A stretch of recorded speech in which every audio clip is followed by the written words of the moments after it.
Bill 117 has two main benefactors, the Liberal Party and the Conservative Party. Both want to keep the large corporate donations, and the Liberals want to keep the bad money trust fund. Mr. Chair, Mr. Speaker, I find it totally appalling that both the Liberals and the Conservatives have had no one, absolutely no one, speaking on Bill 117. 20 NDP members have spoken repeatedly, None of the 9 Liberals, not even once, and none of the 22 Conservatives, the 22 minus 1 Conservatives. We also have a speaker, so it's 22 minus 1. Mr. Speaker, they must be stuck to their chairs. I think the circulation must have stopped in some parts of their bodies. I really believe that, you know. In fact, oh yeah, it's very connected, because they've been, you know, you've been sitting over there on the Liberal side, you've been sitting over there for so long, so the circulation has actually ceased to some parts of your bodies. You know, I think doctors' waiting rooms may have even more people visiting them next week, or maybe the week after if we keep going. But I think there are going to be bigger lineups next week in the doctors' waiting rooms as some of those MLAs visit for the circulatory problems and bruising that they have suffered. The silence sends a message to Nova Scotians, Mr. Speaker. The message is that the NDP wanted to ensure that Nova Scotia would have a more mature political system, a cleaner system, a system that could be an example to others. Instead, other jurisdictions are, and more will be, examples to us. Even the Harper government has supported funding change, and provinces are improving their systems, eliminating the shackles of influence. The first political event I attended was in 1957, when John Diefenbaker came to Pictou County. He came to my hometown of Westville. As an 11-year-old, I was fascinated with this colorful politician. Politics was in need of reform, and this great speaker appeared to be capable of making change. And I went there with my coal mining dad to hear John Diefenbaker, and as a kid, I was really, really impressed with him. Although my dad had on occasion been a Clary Gillis supporter. And the Cape Bretoners will remember Clary Gillis, the CCFer who represented them so well in the House of Commons for so long. The Cape Bretoners sure will remember Clary Gillis. Mr. Speaker, what has transpired in the 50 years since 1957? More women in politics, no booze, no nylons, no chocolates, no money for votes, more transparency, massive media changes, numerous other advances. But Mr. Speaker, here we are, in 2007 in Nova Scotia, still dealing with matters that we should have moved beyond years ago. Hear, hear. Same old Tory. Hear, hear. Same old, same old. Mr. Speaker, one of the fundamental changes is the media itself. The media is better. It is more probing. It has less concern for the fallout from coverage. It has a bulldog approach, as we have found out with the November 24th incident, the minor accident. That was the 23rd, actually, wasn't it? Was it the 24th? I think it was early morning of the 24th. You're right, yeah. Yep. Thank God for cell phones. Mr. Speaker, years ago, politicians had to answer for their decisions, but they seemed, on many stories, to have a media that wore out faster than today. And I don't think they rarely dug into personal matters as deeply as they do today. So things have changed. Things have changed, Mr. Speaker, but politics will remain the same in Nova Scotia if we don't change, if we don't have changes to Bill 117. The ill-gotten gain of the Liberals will plague us, and the shackles of influence will be there with donations still coming from the unions and corporations. And again, Mr. Speaker, what is most amazing is the fact that the ultra-right-wing Harper government, the Conservative cousins in Ottawa, have even seen the light on this issue and have banned the union and corporate donations. Even the Harper government. It is time for the Conservatives in Nova Scotia and their kissing cousins, the Liberals, to do the same. Ban the union, ban the corporate donations, and go a step further by returning the money to the people of Nova Scotia. Bill 117 has not been a big issue. Bill 117 has not been a big issue, but it will be in the next campaign. In Pictou East, Bill 117 will ring from the hills of Ardennes and echo through the valley of the East River. In the last campaign, my big disadvantage was that I had lived away from the area for most of the last 30 years. With Bill 117 and the Conservative-Liberal coalition to help in a campaign, watch McKinnon when he has been home for 3 years or less. Mr. Speaker, I don't intend to speak for a full hour. And I've already told my colleagues that on my third go on this bill, I have no intentions of speaking for a full hour. Today, I have no intention of filling time by repeating myself. No intention whatsoever. I want to get back to Pictou East. I have a job to do. And I want to do it well. The Conservatives and the Liberals have a job to do, but they don't want to do it.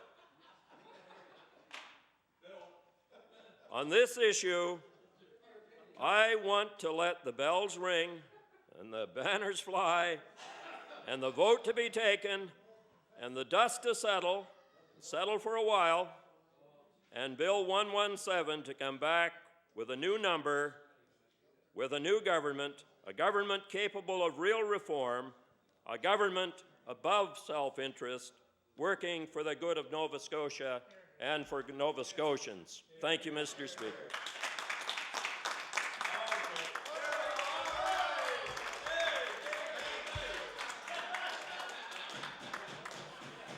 Thank you. The honourable member for Timberley Prospect. I will, if you wish. Thank you, Mr. Chair. Thank you, Mr. Speaker. I think it's an important part of the process that I stand in my place and have my comments on this particular piece of legislation and the time-consuming process that we've all been involved in, because as you well know, Mr. Chair, people are constantly, particularly early in the morning when we're making our way in and I stop at my coffee shop and they begin to say, "You're dressed up, you must be going to Parliament again, Bill. Why is it starting so early?" So automatically you begin to say, well, we're going through 16-hour days. Well, the only thing we see on TV is the question period by the sounds of things, but we're going through 16-hour days.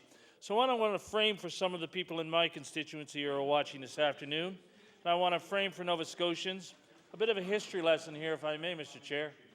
Mr. Speaker, a history lesson, because in my previous life, as I've said many times in this House, when I had a real job as a history teacher, it was always important to make sure that you focused on the issues as you presented the argument of the week or the discussion topic of the day, and you began to look at exactly what was going to unfold as we looked at what we had to approach as the history topic of the week.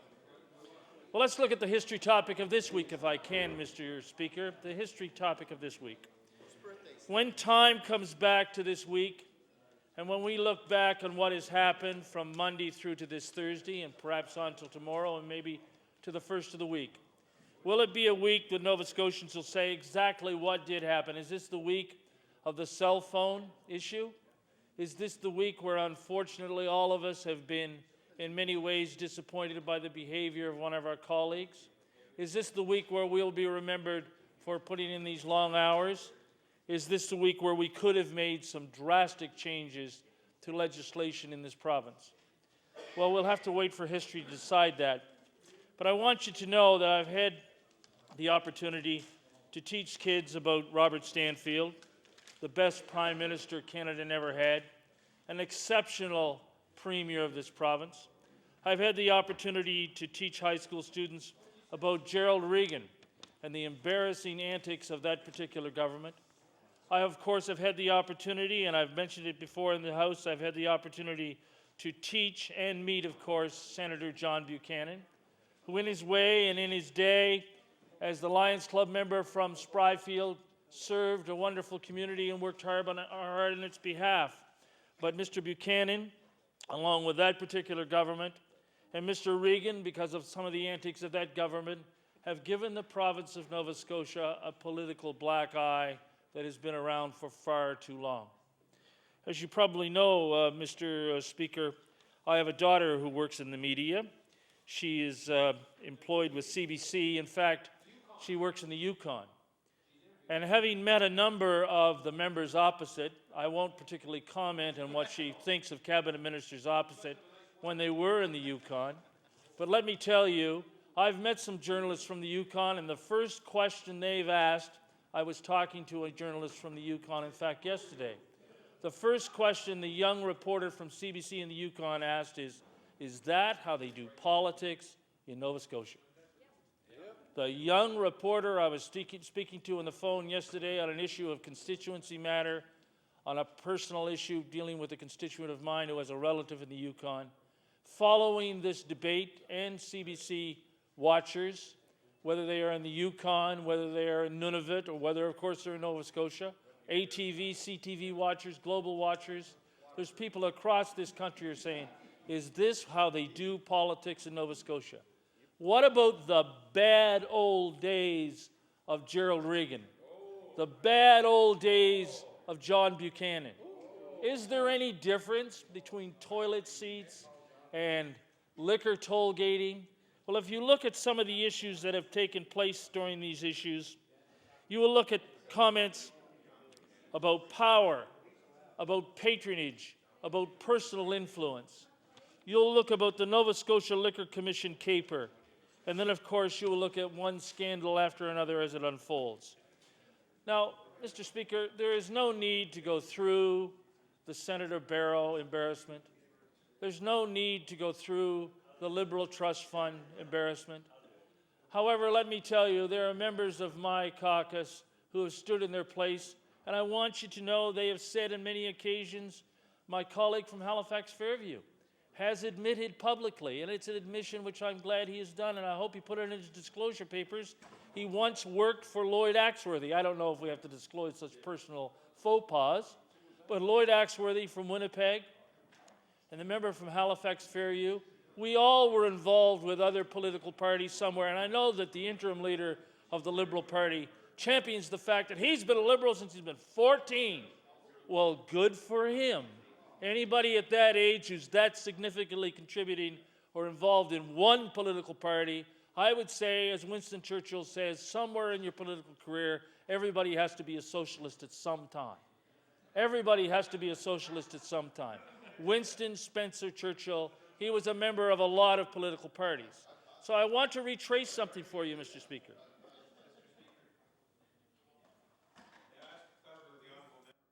Order, please.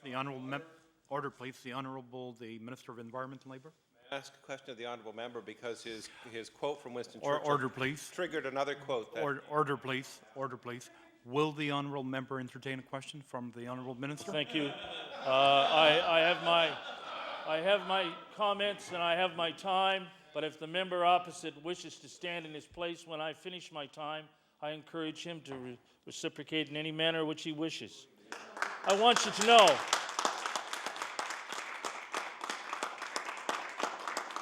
and to the members of my caucus, that's how you do it. I want to show the members opposite, and I want to show the members of the Liberal Party that at one time, as a young teacher, I had the occasion to visit with John Buchanan. Mr. Buchanan at the time led a rather small, I can call it rump, I believe it's a political term, number of Tory MLAs that he had. And when he came into Sir John A. Macdonald High School at that time, he asked me whether I had ever considered politics, had I ever considered running for the Progressive Conservatives of Nova Scotia. Now let me tell you, my background is based upon the fact that I have a mother from Westville, Nova Scotia, God bless her soul, who was, and now I'll have to put this in my disclosure form, a Tory. And God bless her, a Dara from Westville who was a Tory, and she married a young man, an outstanding hockey player, and a member of the Sydney Millionaires from Dorchester, New Brunswick, named Esther Brooks, who of course was a Liberal. I'm going to clap for the Westville. Now, I really have to admit that in my disclosure papers, you're telling me. Now, let me tell you, because of the family name at the time, you could identify the people in my hometown of Dorchester, Sackville, Tantramar Marsh by their last name, that the Esterbrookses were Liberals, that whoever the Melancons were at that particular street, they lived across the street from where I lived, or across the marsh, they were Tories. That's the way it was. So Senator John Buchanan was aware of the fact that there was a standing joke in my household that when my mother came home from voting, she used to say in my presence as a young man, "Well, I killed your father's vote today." And at that time, I would think, now my mother doesn't know how to load a gun. What would she do that for? But the two of them had some great discussions and some great arguments on politics. So when I was asked by Senator, or he wasn't a senator at the time, when I was asked by Mr. Buchanan at the time to consider running for the Tories, I called my mother. I didn't call my father. He didn't answer the phone, thankfully, although he was probably at work. I called my mother. And my mother said, under no circumstances are you to get involved with politics in Nova Scotia. You've got a new career. You're in a wonderful high school. Under no circumstances are you to be involved with the Conservative Party of Nova Scotia. I took her advice, called Mr. Buchanan back and said, Mr. Buchanan, honestly, I am not ready at this time. My mother has said no to politics. Now let me continue. A number of years later, I was asked by a member of the Liberal Party, when I was the vice principal at Sackville High School, to run for the Liberal Party. In fact, at that time,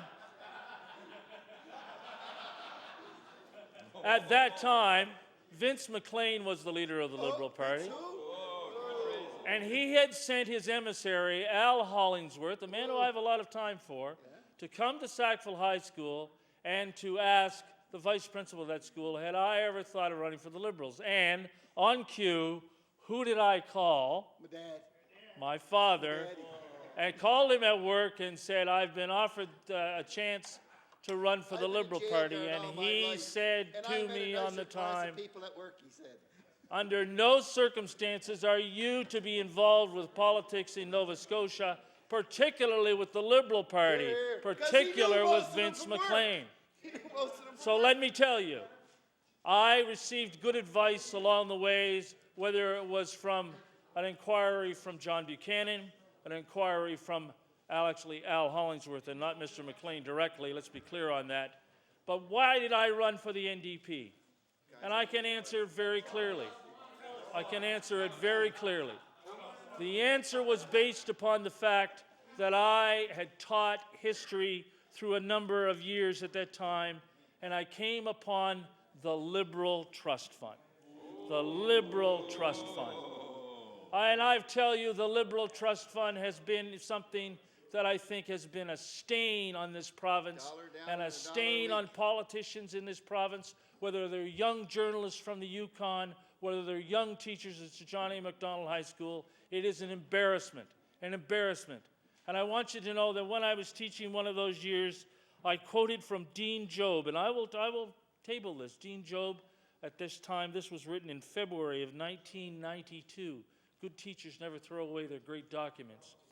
It's called The Trust Funds, Pots of Gold or Dirty Money.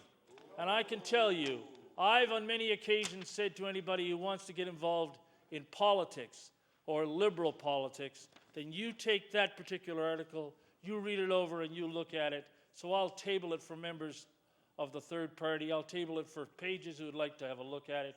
Dean Job very clearly makes it well known. There's a reason not to offer for the Liberal Party of Nova Scotia. Well, it always takes something. It takes one particular influence. It takes one, and along the way, I want you to know, Mr. Speaker, I have some time for some Liberals. I can tell you I have some time for some members of this House. I have some time for some Liberals who worked hard in my constituency, who compete at elections, Crusher who get Woodrow. involved, Crusher who make Woodrow. sure they're part of the process. I can tell you that those people continue to be involved Holland. in least declining numbers. And there are some of them, in fact, I've had the privilege of running against. Dave Dingwall. I want to point out that at one time during a provincial 3-1 for election, Frank. I ran against Vicky Tingley. Vicky Tingley, the Liberal candidate, used to be a student of mine. She didn't do quite that well in that particular election. On two occasions, I've had the opportunity to run against another student of mine, a well-known Liberal, named Bruce Holland. Mr. Holland didn't do very well in those elections, I can tell you. But I can tell you that in the next provincial election, whoever the Liberal candidate is, and in the last election, it was a young woman named Lisa Mullen, who was not a student of mine.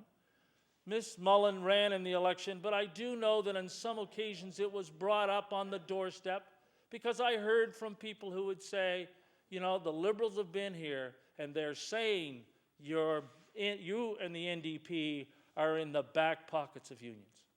It's used on the doorstep. It's used against us. It's used against every one of us. But I can tell you this time, I'll have that press release in the back pocket. I'll have some comments from the leader of this official opposition.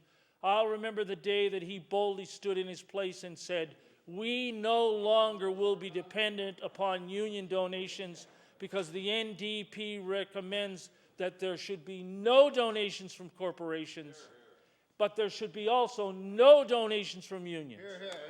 No donations from unions. And I want you to know that alone, that particular announcement will be something that I hope the Liberals in Timberley Prospect and I hope the Liberals across this province take that approach and bury it where it deserves to be. Down and deep, it doesn't have any credibility anymore because the leader of the official opposition attempted to do it right, to do it correctly. When the legislation was brought in, I recall his words, the MLA from Dartmouth Coal Harbour said, this is an opportunity for us to do it correctly. If we are going to get involved in finance reform, if we're going to look at campaign issues and donations, let's do it right. And the place to start with donations from corporations and unions. And members opposite of the government, I'm sure that they will find a Conservative candidate somewhere to run in Timberley Prospect. I hope they remember the same lesson that I'm trying to give to the Liberal Party. Take that particular piece, and I will use the word propaganda, take that piece of propaganda and forget it. It doesn't work anymore, because old-style politics doesn't work anymore in this province either. And I know I've heard members of this House, members of this caucus stand during this so-called debate, and I say so-called debate because aside from the occasional interruption or request for a question or a point of order, there have been no members of the government, there have been no members of the Liberal Party who stood in their place. I say this is a debate because I know there has to be an exchange of ideas, but I've heard the members of this caucus stand in their place and speak with passion. And when the time comes in the next election, I urge every one of them to go to those doorsteps, to knock on those apartment doors, to make sure that you get into those trailer parks, and you say to them that we debated campaign financing in this province, and we tried to correct the mistakes of the old line parties, but they would not listen. They would not listen on the corporation donation. They would not listen on the union donation. And of course, they would not listen on the Liberal Trust Fund. Now, the question might come up on that doorstep. Just advice to my fellow caucus members and maybe members opposite who want to answer this question. What do you mean the Conservative government said the Liberals could use the trust fund money? Explain that to me. Is this not the government that the member from Lunenburg, when he was the Minister of Justice, said to Danny Graham at the time, and if I may use Mr. Graham's name, the previous member from Halifax Citadel, the Liberal leader of the time, when the member from Lunenburg said there should be an end to trust funds, and he literally called Mr. Graham out on that issue. He called him out and said, what are you going to do about them? That money should not be used. But that minister is still in this cabinet. He's no longer the Minister of Justice, a job he did very well, incidentally. He is the Minister of Finance, and he has brought this bill to this House. What happened to that member from Lunenburg along the way? What happened along the way? He decided to compromise his values. He decided to forget what he had said when he earlier called out Mr. Graham. Let me tell you, Mr. Speaker, that's a disappointment on my part. I have a lot of time for the member from Lunenburg West. I wish him all the best. Lunenburg, excuse me, Mr. Speaker. I wish him all the best in the days that he has, and we're going to be with him right through this because he's going to beat it. But I can tell you, even in spite of those health problems, it disappoints me that he would go back on the fact of the Liberal Trust Fund. The Liberal Trust Fund is a stain. It's an embarrassment. The issue has to be addressed. But what has to be really addressed, if I may, Mr. Chair, is that when I look at the process that we've been going through here, the process. You know, Bill 117 had a process. Back in November, in fact, it was November 21st, and I will table this, Murillo Stevenson, the well-known columnist for the Herald, wrote, and I'll quote from it for a minute before you pick it up, if you would, please, Paige. Tory political fundraising bill riddled with holes. Murillo Stevenson says it's riddled with holes. November 21st, 2006. Let me tell you, that said it all to me when we look at here's a well-known journalist who follows the comings and goings of politics in Nova Scotia and this House very closely, and her verdict is the verdict that I've agreed with from the first. It is riddled with holes.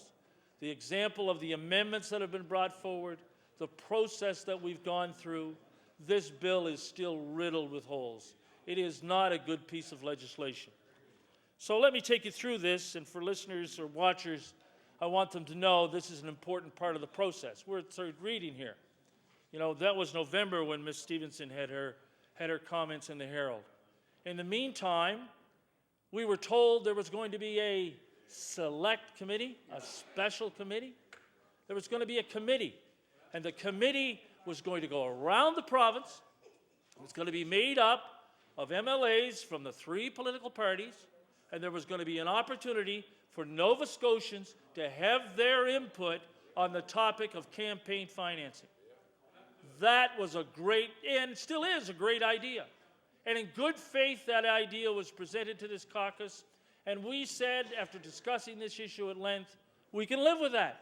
We can live with that. There's no hurry. If we're going to improve campaign financing in this province, let's take our time, let's do it right, let's do it correctly, let's make sure that we proceed in a timely, orderly fashion, but along the way, we give the opportunity to Nova Scotians to have their say.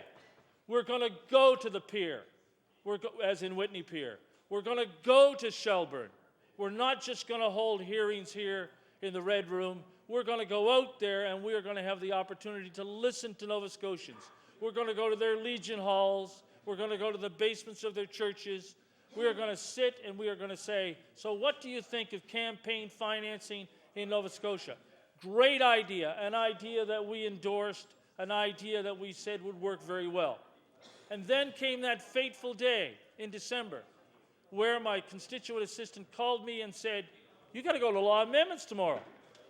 Law amendments tomorrow, when the Minister of Justice, the Attorney General, and the Chair of Law Amendments decides we're having a law amendments meeting and we're having it before Christmas and we're going to ram this thing through so we can take it back for obviously what was going to follow a January session of the Nova Scotia Legislature.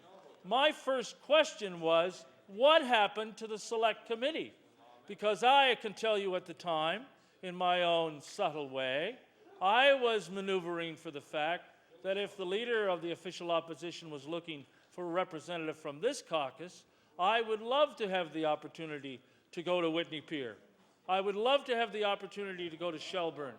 I would love to have the opportunity to go to Fairview, to be able to listen to people and what they thought about campaign financing. Suddenly, the Select Committee is out the window. The Select Committee is gone.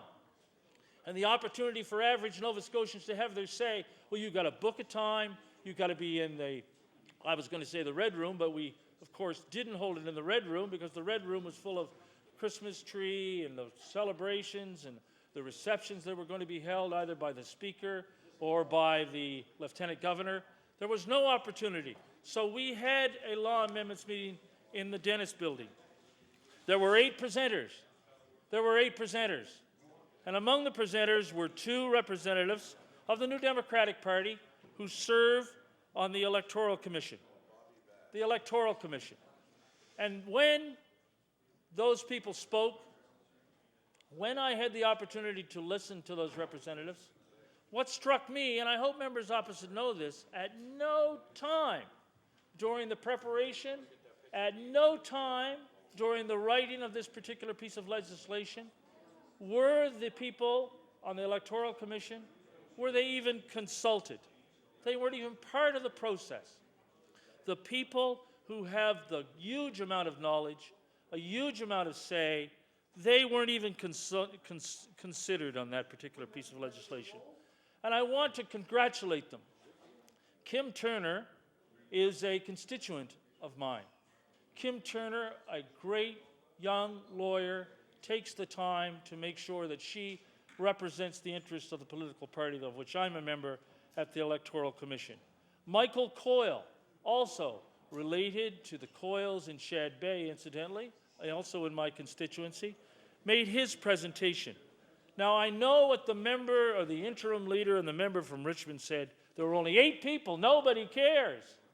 Nobody knows about it. That's the problem. Nobody knew about it because of the fact, if we looked who was here, there was the previous member from Cape Breton West, Mr. Russell McKinnon. He made a presentation. There was the Peter Glenister, who is the Halifax Citadel NDP treasurer, made a presentation. Rennie Quigley from the Nova Scotia Federation of Labour made a presentation. Rick Clark, the Federation of Labour, made a presentation.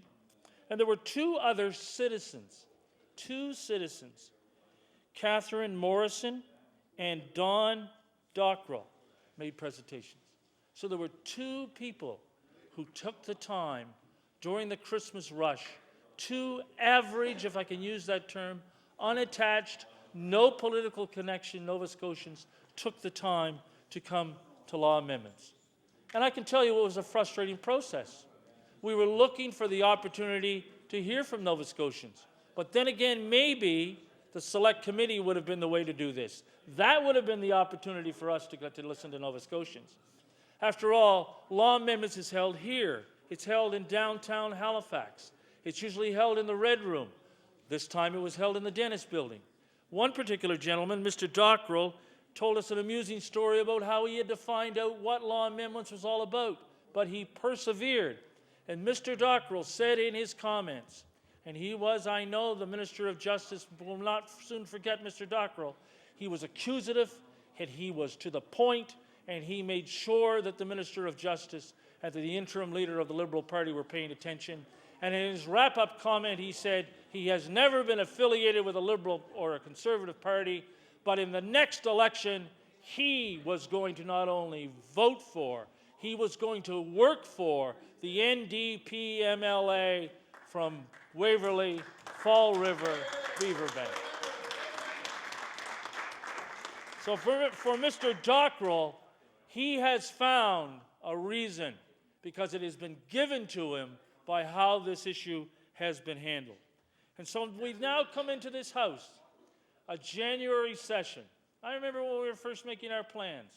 You know, we've got to inform, we've got to educate, we've got to make sure that people are paying attention to it. Not just the journalists from the Yukon, not just CTV Global News. We have to make sure people are aware of the fact we're back at work. Well, let me tell you, they know we're here. They know we are in this place. They are aware of the fact that question period is being held, that the Premier and this government is being asked certain questions, and along the way, they are aware of the fact that the good old boy network is continuing to work, and we are going to continue with good old politics in Nova Scotia the way it's always been, as the Liberal Trust Fund will be allowed to continue to operate. Now, Mr. Speaker, I want to turn to an important issue for me, and I know from your previous career, an important issue for you, when it comes to the cynicism of young people and the cynicism of youth that we each face, each in our own way. I've heard the member very poetically say on a number of occasions from Dartmouth, Portland Valley, how politicians are rated. And I've heard how she's listed the ratings and where politicians sit on the list. And for those people at home or for people listening in the gallery, of course, for members, I'll tell you, we're a long ways from the top. We're a long ways from the top. And for being second from the bottom, I do question second from the bottom. There should be talk show hosts. There probably has to be another layer after that. There has to be an opportunity for us to rise in our place. But let me tell you, I'm not questioning the statistics that my good friend from Dartmouth, Portland Valley has brought up, because that alone, you can reach it, and I know that particular member goes into the schools and the high schools in her community. The question that I'm asked on so many occasions when I have the opportunity to speak to students at Halifax West High School and the political science class there at their recent model parliament, or when I have the opportunity to visit classrooms at Sir John A. Macdonald High School, and I do visit other schools too, but it's high school students, and I think members know that when you go to during an election campaign, when you go to a debate in a high school, they are going to put it to you. They are going to ask the questions, and they want the answers. And the question that's always taunted me, and I don't go through my explanation of why I'm an NDPer, I don't mention Vince McLean, Al Hollingsworth, or John Buchanan, but I thought for the record I should admit that those things have happened to me. The question that's always asked in student groups where I go in the high schools in my community is, Mr. Esterbrooks, why would you ever get involved in politics? Why would you ever get involved in politics? And you can begin with the answer, well, I'm going to make a difference. I'm frustrated with how things are working. But many people will say, whether they're high school students or whether they're friends and acquaintances of mine, Why are you involved in politics? Why didn't you stick to being a school teacher? It's a much more honorable profession. An honorable profession, a profession with influence, a profession where you're well trained, a profession where I guess I was received with a bit of recognition. Why politics? And so you begin to say to people, well, I'm involved in politics because I don't like the old way of doing things. I don't like the cozy relationship. I don't like that we owe each other sort of pats on the back. You scratch my back, I'll scratch mine. Because I've always said to them, those are the bad old days. That's not the way politics in Nova Scotia, that's not the way politics in Canada should operate. And so at times you have to turn to students and say, during the recent results of the federal election, having been in schools, I've paid the compliment to the new Prime Minister of Canada. And I have said to students in the schools where I visit, I think we should look at the new Prime Minister of Canada and the accountability bill that's come forward, the Accountability Act that's come forward, and the particular address of issues of campaign financing. Now in Ottawa, they've done it, and they've done it right. In Ottawa, in spite of all of the dissension and all of the difficulties that happens at the federal level of politics, in spite of the Bloc Québécois and their separatist attitudes, in spite of the differences, whether it's the Reformers, the Alliance, or the Conservative, in spite of the new, different Liberal Party, whether it's led by Mr. Martin or Mr. Dion, and in spite of all the other differences that the NDP might have with other political parties, left, right, or center, those political parties in Ottawa have come together and done it right when it came to campaign financing. So the inevitable question is, and what have they done? They have gotten rid of corporate donations. They've gotten rid of union donations. They have done it right. So my question has to be redundantly asked, because I know this is in question period, why haven't we followed their example? Why haven't we followed their example and said, there is a better way to do this? And the example is not like reinventing the wheel. It already exists. It's in Ottawa. It already exists. It's in Quebec. The provincial government of Quebec, the PQ in their day, brought in legislation that we should have followed as an example. The government of Manitoba did the same thing. The government of Manitoba brought in legislation which we should have looked at and said, that's not reinventing the wheel, Mr. Speaker. That is legislation that we can accept, we can follow. Sure, we can tweak it. Sure, we can give it that Nova Scotia flavor, but it's an example that we can use. Because students have to understand the fact that when you say to them, who donated to your campaign?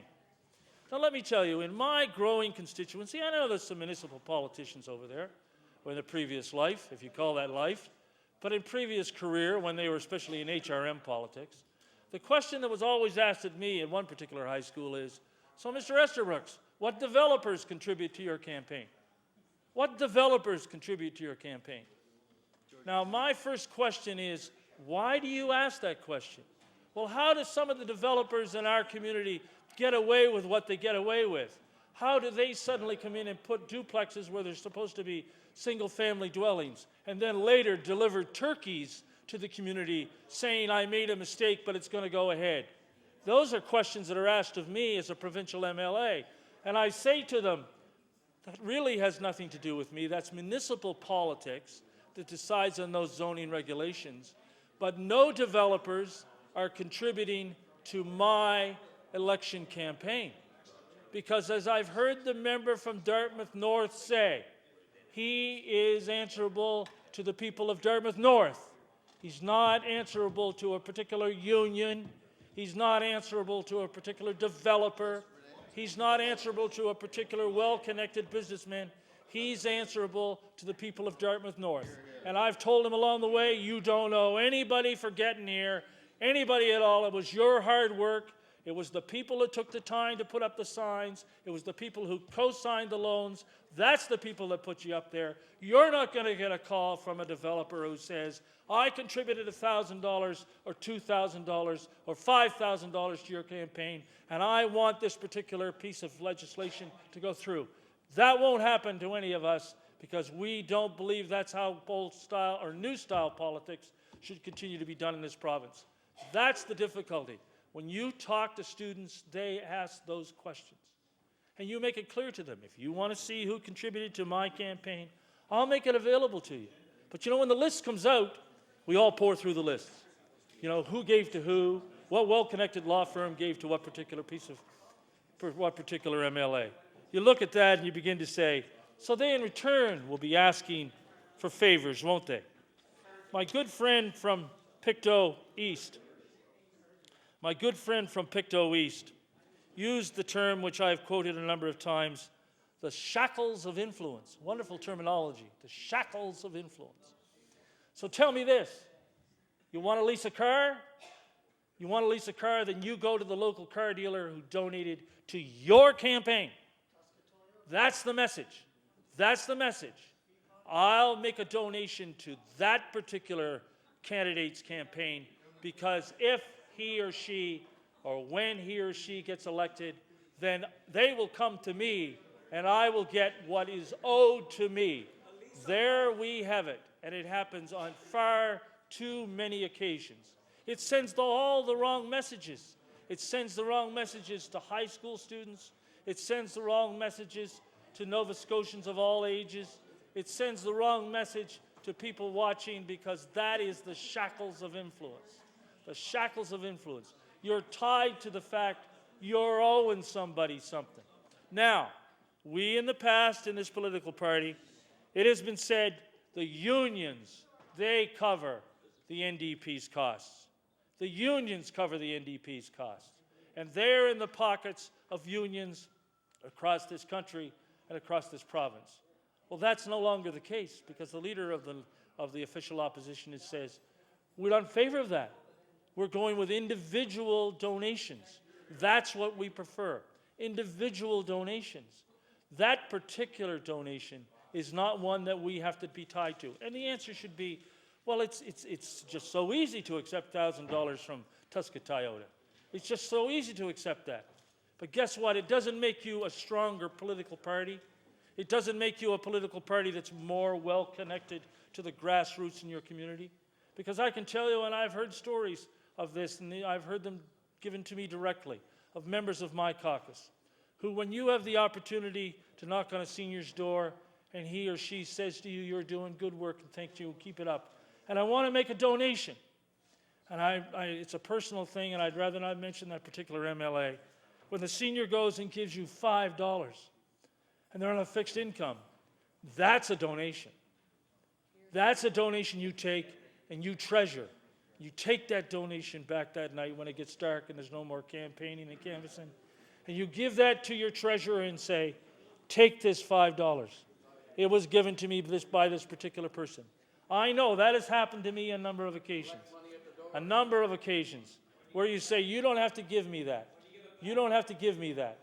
That lady said to me, you're going to take that. It's going to help you. I want to be able to make sure that I can say when the Liberals and the Tories come to my door, that sign on the lawn is one of the signs that I helped pay for to get the NDP elected in Timberley Prospect. That's called grassroots politics. You can have all the money, you can have all the TV ads, you can have all the flashy signs and the billboards, but that's what works. That's what makes us better politicians. That's what makes us better accountable politicians. That's what makes us politicians who get re-elected to this legislature. Not re-elected necessarily just because of the party brand. You get re-elected because they have faith in the fact that they will take that $5 bill out of their purse and they will give it to you. Now let me tell you, Mr. Speaker, I have a few more other comments because I know there's some members of my caucus that want to speak in their place. And I want to make sure that you're going to understand the fact that as I look at these comments, I want to go back and look at a couple of important things. Members of the third party are always concerned about the fact they don't understand. They really don't understand why they have fallen on such hard times. They just don't get it. What has happened to the legendary Liberal Party when they had those huge majorities, when they were running the show in this province? And let me tell you, I think it's time, not that I have all the answers, but I think it's time that I give my analysis of it before the body still is able to breathe. The concern that I have about body politic in this province, the concern I have about the fact is there is a word that you can identify the Liberal Party of Nova Scotia with. Now, there's many words that I can identify the Conservatives with, but I think they've taken enough rough time this week. I'll leave them alone, because what sticks deeply in my craw is the Liberal Party of Nova Scotia, the Liberal Party of Vince McLean, the Liberal Party of Al Hollingsworth, the Liberal Party of those old tainted trust funds. What sticks with me is that is not being forgotten by Nova Scotians. Old-style politics and the arrogant Liberals. They have taken Nova Scotians for granted for far too long in this province. They've taken them for granted. They have said, well, that particular family, they always vote Liberal. That particular street, that will have that many Liberal signs on that street. Well, those days are past. Nova Scotians are no longer looking at that and saying, that is a Liberal stronghold. Because I want you to know, in this province, after this last election, and this province after the next elections, and whatever number of elections, there is no such thing anymore as the Liberal stronghold. I'm not going to now analyze the results of those election results, but let me tell you, I do know there were over 30 members of the Liberal Party that didn't finish second, they finished third in the last election. And that there were many of them who didn't even get their deposit back. Now, the Liberal Party of Nova Scotia has to look at itself and says, this is broken. What can we do about it? And their answer is, we want our hands on the trust fund money. We want our hands on the trust fund money. Now, is that the sort of message you want to reinvigorate Nova Scotians with? Is that the sort of message that you want to be able to say, we need your confidence back. We want to be the Liberal Party of Angus L. MacDonald. We want to be the Liberal Party of the past. Is that going to happen? Not with this particular piece of legislation, because that dirty, stained money is going to continue to be on their hands. That legacy is going to be there for many, many years to come. Instead, the wise decision would be, what could we possibly do?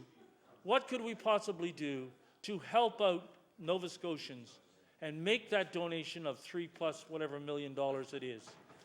Could we not designate these dollars for the medical system? Could we not say we are going to keep ER rooms open in Glace Bay? We're going to keep emergency rooms open in Shelburne. We are going to look at the Cobequid Medical Center and have it be open 24 hours, 7 days a week. Could we not do that? That would send a tremendous message. Could we not say there are schools in this province, there are school children in this province that could have a wonderful new lunch program in elementary schools across this province? Administer the money. Make sure that your auditors are involved, that the money is spent correctly, that money could be used for the lunch program in elementary schools across this province. A tremendous idea. An idea that would show some vision, an idea that would show some leadership, an idea that would not be self-serving. Because that's the problem. The problem with the Liberal Party of Nova Scotia is they've been self-serving for far too long. Far too long they've only thought of themselves, and because of that they haven't been thinking of Nova Scotians, and because of that you see the election results that they have faced and what they're now going to face. But this is a wonderful opportunity. Mr. Speaker, this is a wonderful opportunity. And having been involved in leadership campaigns in this party before, there's a healthy exchange of ideas, when it comes to what goes on in your political party. Leadership debates tend to bring that out, when there's an exchange of ideas. Now, how novel would it be for one of the leadership candidates to announce this evening, to stand in this House, to ask for his or her time and say, I am going to run. Make the announcement in here. I can hear the media responding now. Guess what? So-and-so just announced in the ledge that he or she is going to run for the Liberal leadership. And they also announced they want nothing to do with the trust funds. They are not going to run for the trust funds. You know, here we go. Here's the issue. What happens?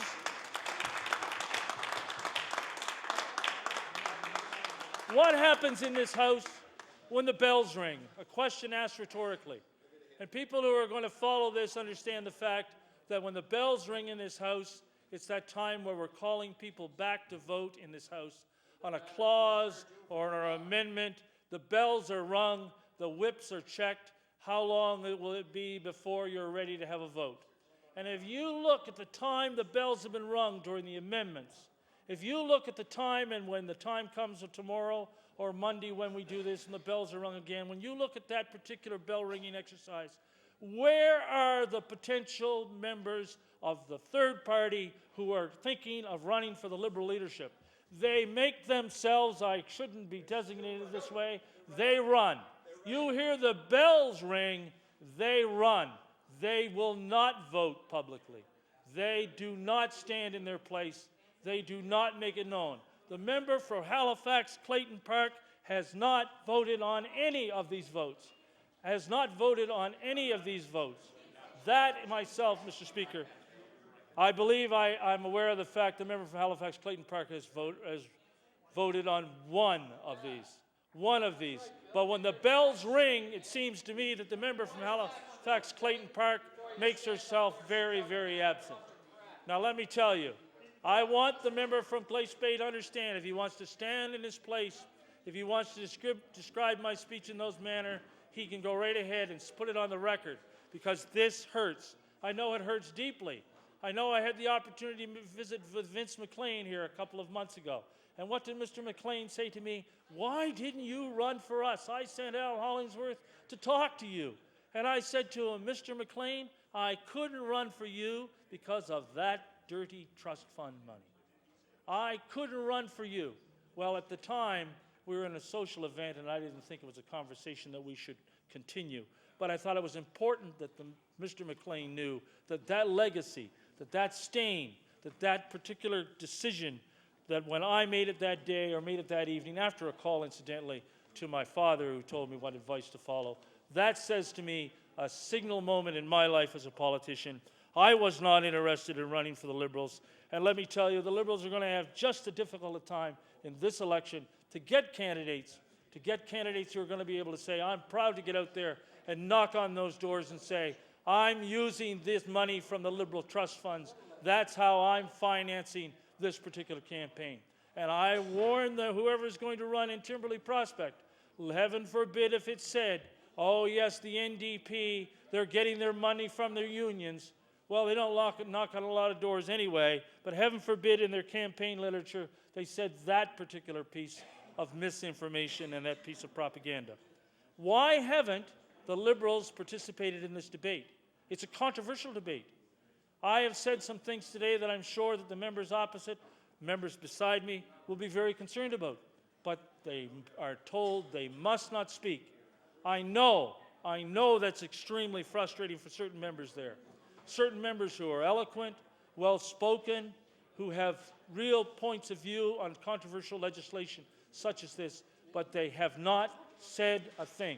In particular, the MLA from Glace Bay. The MLA from Glace Bay, who on many occasions stands in this House. The MLA from Glace Bay who stands in this House, and he has his say. He has his say. Much like the member from beautiful Musquodoboit Valley, Colchester, Musquodoboit Valley, he used to stand in his place and speak too. He used to stand in his place, and he used to speak passionately on such issues as seniors' fishing licenses, teaspoons of pavement, which he didn't see on his road. That was when he was the outspoken member from beautiful Colchester, Musquodoboit Valley. What did he say about well, he doesn't say anything now about this legislation. He doesn't say anything at all. So where are they? Where are these members? A controversial piece of legislation, and they have nothing to say. Nothing to say. As my good friend from Shelburne would know, the response is for them to say nothing is shameful. It is outright and it's downright shameful. when these members go back to their constituencies next week, and when they say, what was decided in Halifax? And when those constituents say to them, what did you say during the debate? Answer the question truthfully. I said nothing. In fact, I was told not to participate in the debate. And I know that must stick deep in the craw of the member from Glace Bay. I was told not to say anything, and I did not participate in the debate. That is disappointing for sure. It's disappointing for a number of reasons, let me tell you, Mr. Speaker. It's disappointing because of the fact to have a debate and a meaningful debate in this legislature, you need a meaningful exchange of ideas. I know that when it comes to what happens in this House, many times people say democracy is not perfect, but it takes time to make it work. Well, democracy will continue to have its flaws, but as long as the NDP members of this caucus are present, it will continue to work. Thank you.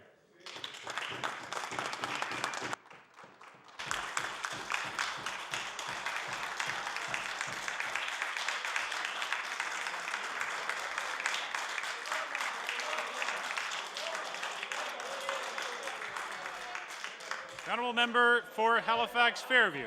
Thank you very much, Mr. Speaker. Third reading.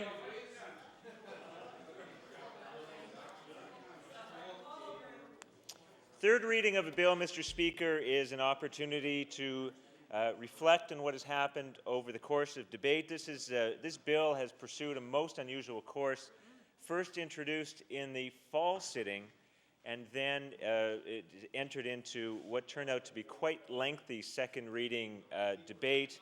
Debate was then adjourned for a number of weeks, and then the government called the House back into a special session to deal with one piece of legislation, namely this one, to continue the remaining stages of the bill. As the member for Timberlea Prospect has pointed out, the law amendments process was held over the Christmas holiday season, a most unusual way of proceeding, and now we find ourselves sitting 16-hour days in this House, completing the Committee of the Whole House stage and now third reading, a most unique and unusual history. And so what I would like to do, Mr.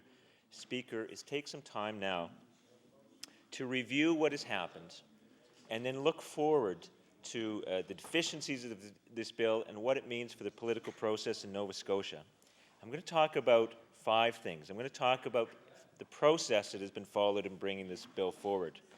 I'm going to talk about the fact that one of the main deficiencies of the bill is the fact that it does not harmonize us with the federal system, which has established what you might call the modern standard in Canada for political party finance legislation. I'm then going to talk about the fact that the bill imposes no meaningful limit on corporate donations, and I'm going to do that by reviewing donations to the Conservative Party last year, and I think it will surprise some members of this House and members of the public as to who exactly it is that is donating to the Conservative Party and why it might be that the Conservative Party does not wish to adopt a limit that would eliminate those donations. I'm then going to talk about the fact that this bill does not apply to party leadership contests, that an amendment to that effect proposed by the NDP was rejected by the Liberal-Conservative alliance that is in place for this bill. And finally, I will talk about the fact that this bill puts the seal of approval on the Liberal trust funds. So, Mr. Speaker, if I may, I'd like to start with the question of process. Now, election legislation is, you may say, the foundation of our democratic process. It sets the rules that determines who it is that will take their place in this House, and the issue of who takes their place in this House then determines what laws get passed and who it is who controls the machinery of government in Nova Scotia. One would expect that those rules would be fair, they would be reasonable, they would pass muster as meeting some form of what you might call a national standard, and that the rules would not be formulated in such a way as to egregiously favor one party over another. And indeed, in the past, certainly within recent memory, the way that we have accomplished that is to have a consensus among all the recognized parties that any changes to election laws and election financing laws should go through the Election Commission, where they are vetted by representatives of all the recognized parties, and that it is only when a consensus emerges from that commission that legislation then goes forward to this House. For the first time in memory, Mr. Speaker, that process was not followed in this case, and that is the first sign that there is a problem with this bill. What is it about this bill that is so special or necessary that the government is willing to set aside this well-established process of having a consensus reached within the Election Commission about changes to the foundational rules supporting our democratic system? These ideas should have been referred to that commission. The commission should have been given an opportunity to study them, and this legislature should have waited for that commission's report before deciding what to do. It is telling, to say the least, Mr. Speaker, that this bill was presented to this House without ever being given to the Election Commission for review. That's the first problem with procedure. The second one was that the law amendments process, which provides for some form of some opportunity for public comment, was held over a relatively short period during the Christmas holiday period at a time when the public knew very little about the contents of the bill. Because after all, the bill was introduced in this House without advance notice to the public. Nobody knew it was coming. And an election held less than 7 months ago, there was no mention by the now Premier, the then Premier, or his party at any time in the platform or otherwise that this would be part of the Conservative Party's program for government less than a year after the election was held. It was never mentioned. That, I think, Mr. Speaker, should be our second sign that there is a problem with the process of this bill. If this bill were as important as the government would claim, as necessary as the government would claim, as urgent as the government would claim, then why was it never mentioned during the election campaign held over May and June 2006? It came out of nowhere. Introduced in this House without any advance notice to the public. Apparently there was some advance notice to the Liberal Party. The interim leader of the Liberal Party has said as much in the media, that they had an opportunity to review the bill and discuss it with the government. I think he might have even used the word negotiate. So this bill that deals with the foundational rules of our democracy was negotiated in private between two parties represented in this House, leaving out the third party with no notice to the public. And then the public's opportunity to comment on the bill was a couple of weeks over the Christmas holiday season. And of course, as we all know, one of the very serious limitations of the law amendments process at any time is that the committee sits only in Halifax, and the members of the public must find out about the committee hearings and must be willing to appear in the Province House at a time of the committee's choosing. And that at any time on any bill severely limits the ability of the public to comment on the bill, but it was never more true than in this case.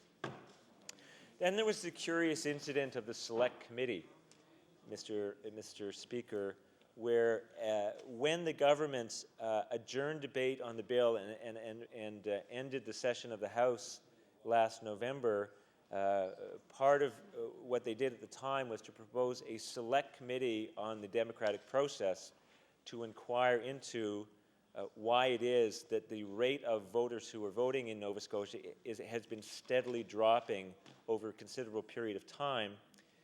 And we in this party had been led to believe that one of the topics that that select committee would discuss was in fact campaign finance reform.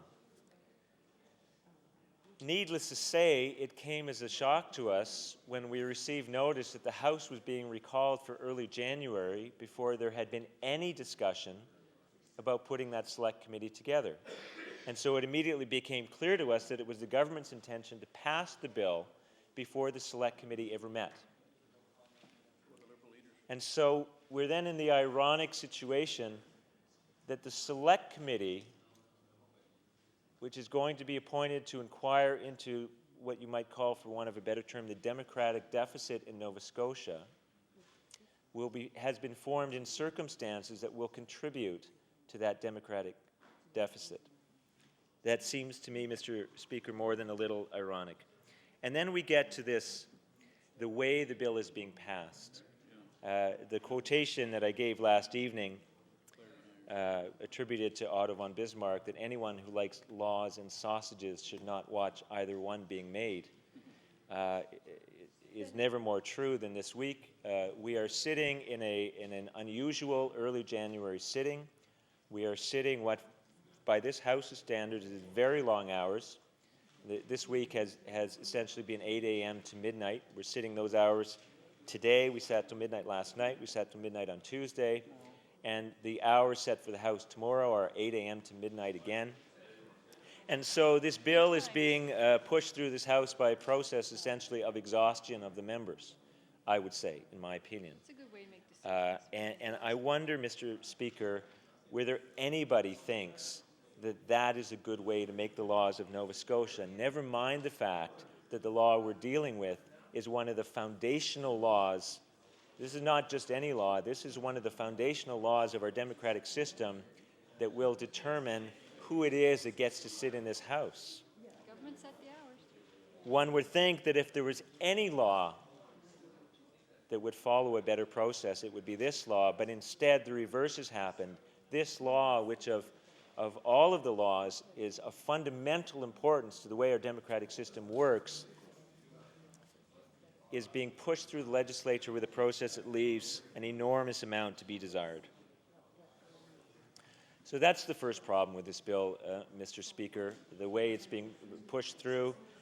Even, even at the most, the longest that we can prevent this bill from being passed is next Tuesday, possibly Wednesday, depending how many dilatory amendments we move on third reading, Mr. Speaker. But then it will become the law of Nova Scotia. That is not the way this kind of law should be passed. Then we get to the second broad point that I want to make in my third reading speech, Mr. Speaker, and that has to do with the fact that this bill misses an opportunity to harmonize our election legislation with the federal law. Again, Mr. Speaker, this law abounds with ironies, and one of the ironies is that it is the Conservative Party federally that has pushed through the changes in the election law, saying that these changes are absolutely necessary to the continued health of our democratic system.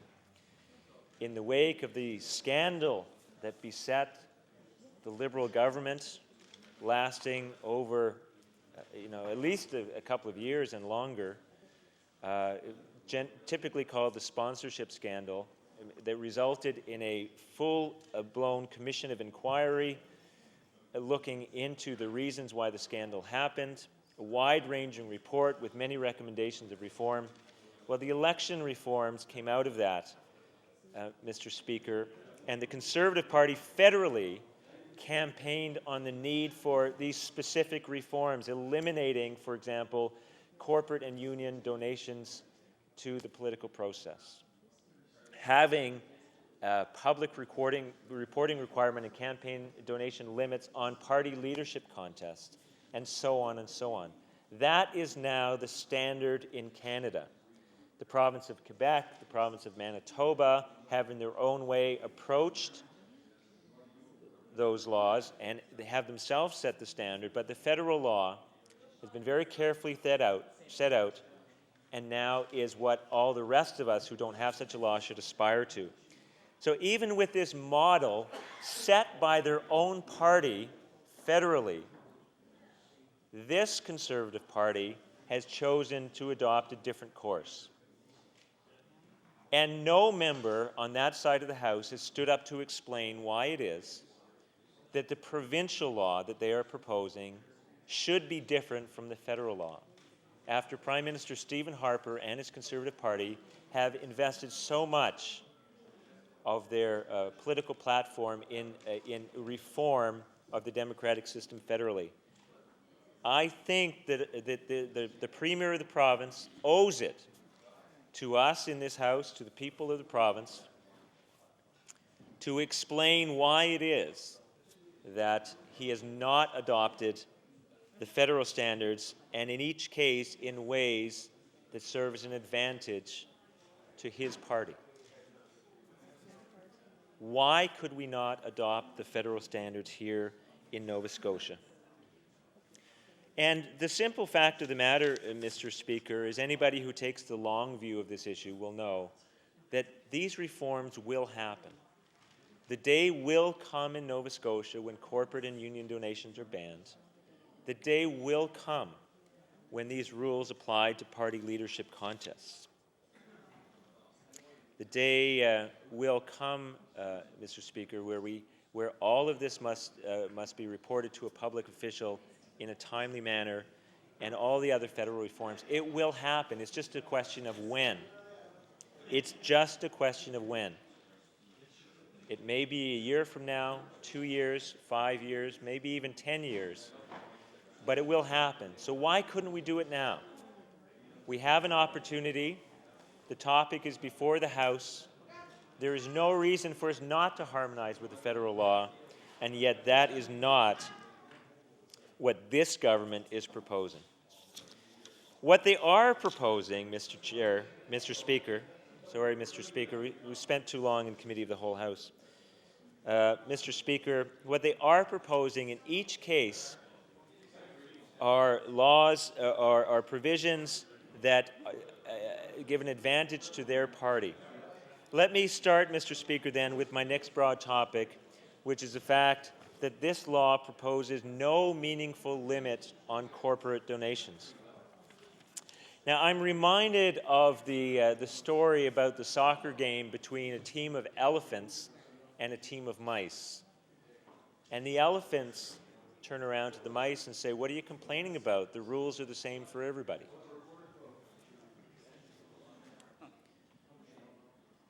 Because, of course, corporate and union, the structure of corporations and unions in Canada are different, and treating them the same way means that they're going to be treated differently. What do I mean by that, Mr. Speaker? Well, everybody knows that unions are organized in a way that they cover more than one company. There are national unions, international unions. One union can represent workers at hundreds or thousands of workplaces. In short, the structure of the union movement in Canada is that there are a relatively few but large unions. The corporate structure is very different. The corporations are widely dispersed. There may be tens of thousands or hundreds of thousands of individual corporations, ranging from the very small to the very large and everything in between. It only stands to reason, Mr. Speaker, that with this structure, that the pattern of corporate and union donations will be different.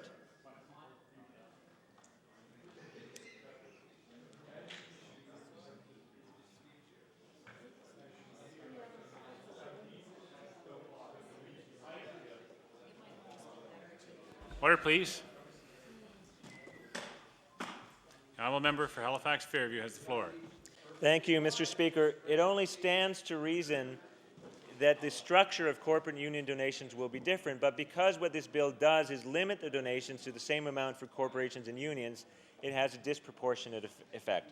What the bill does, and of course the Conservatives and Liberals know this very well, is it eliminates the relatively few but relatively large union donations while safeguarding almost all of the corporate donations.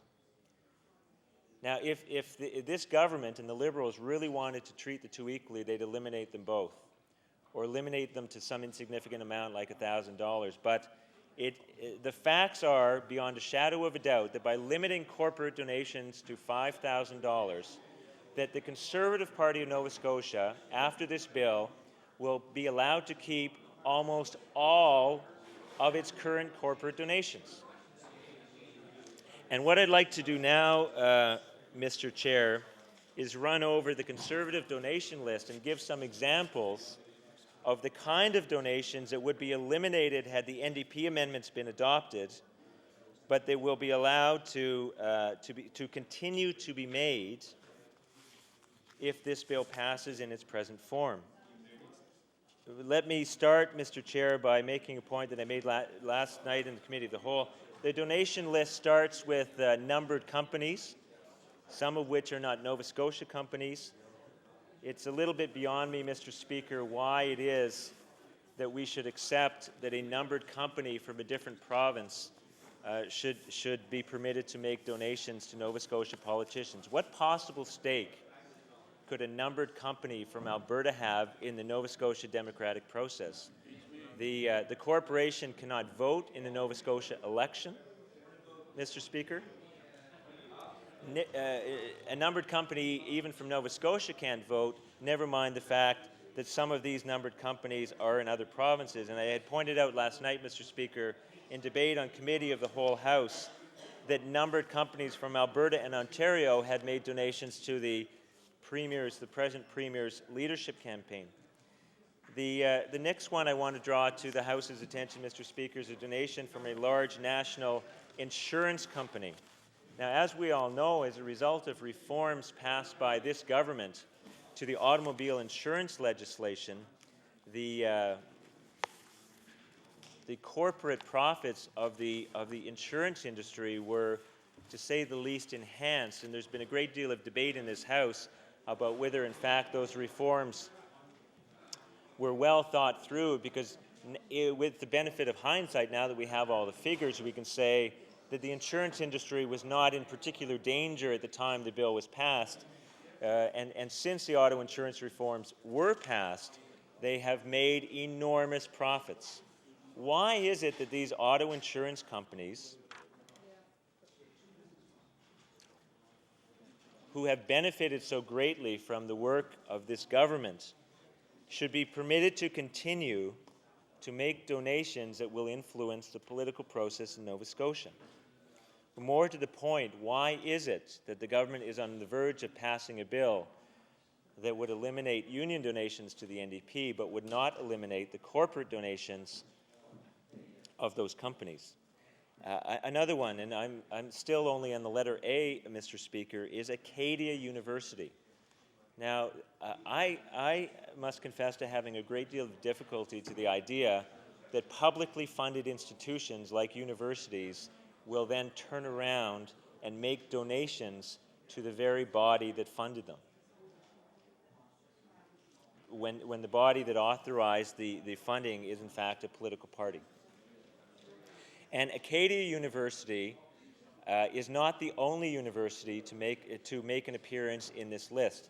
I think the students at those universities who are struggling with high tuition fees would also have questions about why it is that their universities are making donations to a political party.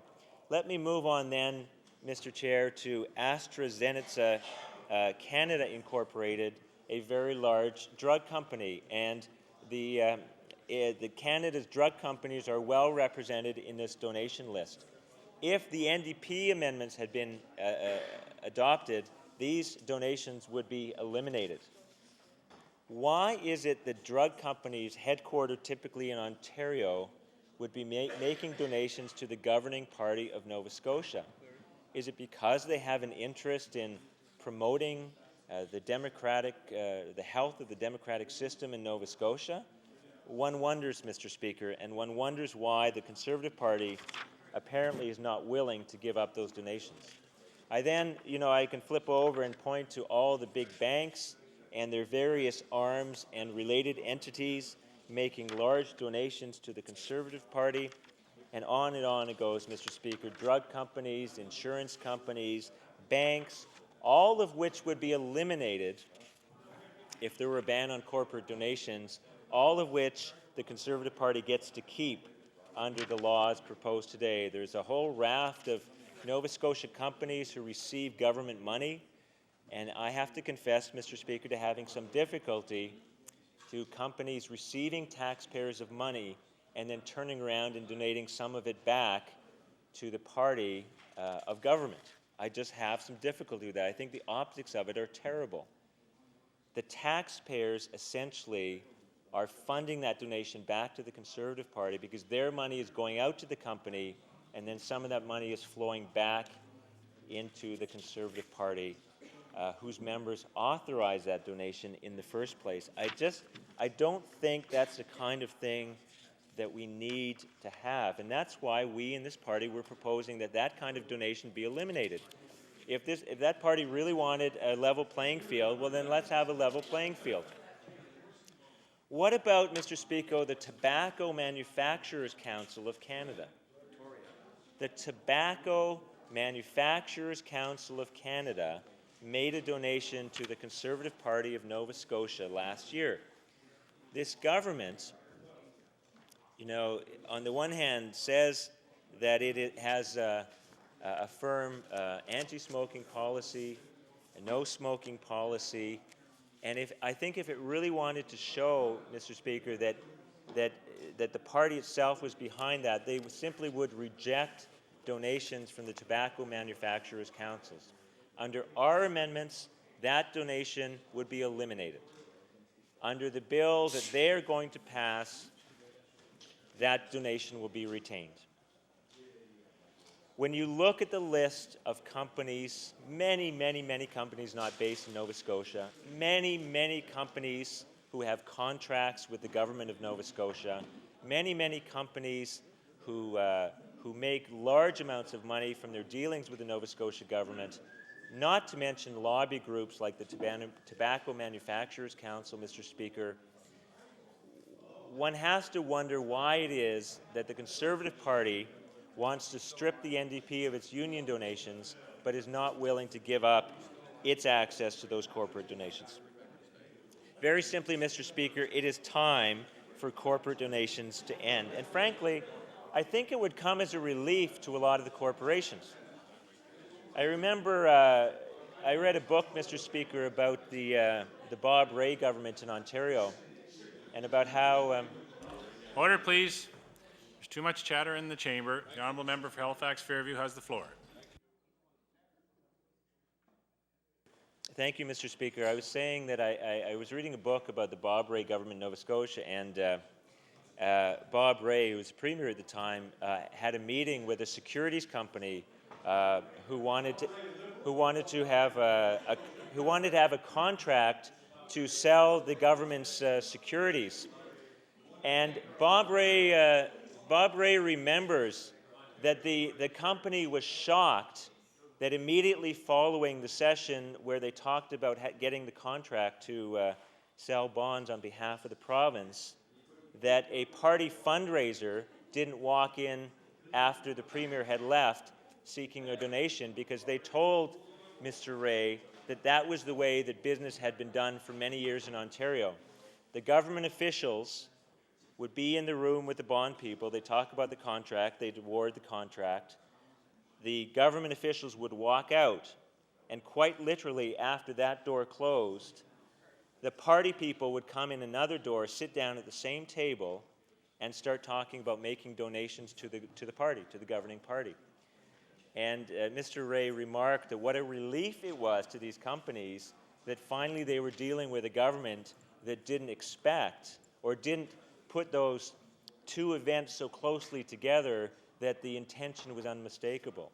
Mr. Rae says in his book that the intention was unmistakable. It was, if you want this contract, you should be nice to our party fundraisers. And I thought that was a very interesting insight into the way that fundraising worked in Ontario in the years before the NDP government. So I believe that an elimination of corporate donations would actually be a relief to many corporations who feel that they have to make a donation for one reason or another, even though perhaps they would rather not.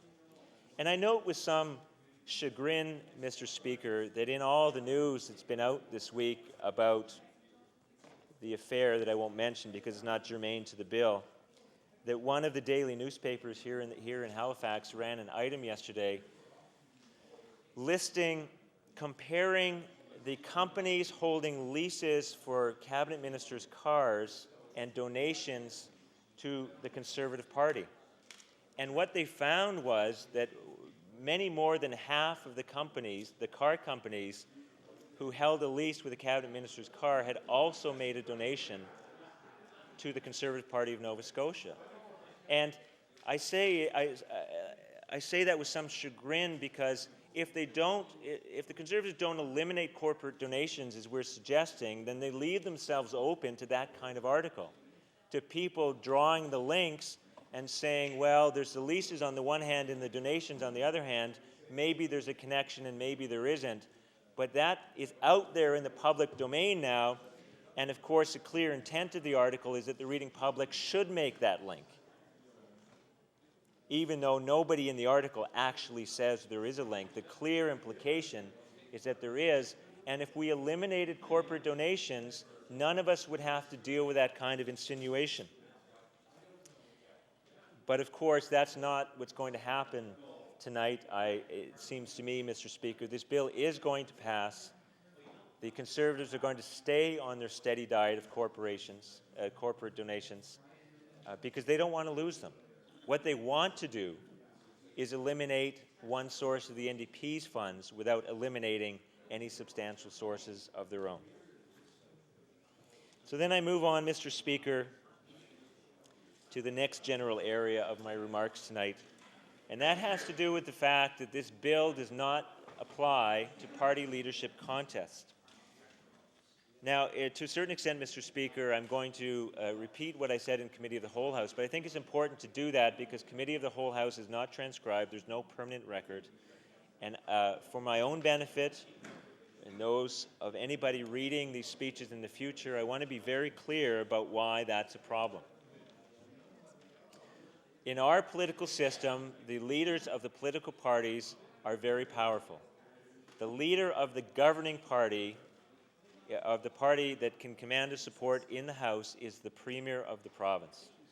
That leader has many very significant constitutional and other authorities, the most significant of which are the power to select a cabinet and the power to advise the Lieutenant Governor to dissolve the legislature.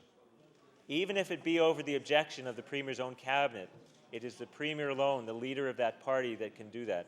They can form a government, they can break a government, they control all the levers and buttons of power, they chair the cabinet, and ultimately in our system it is the leaders who have a great deal of authority.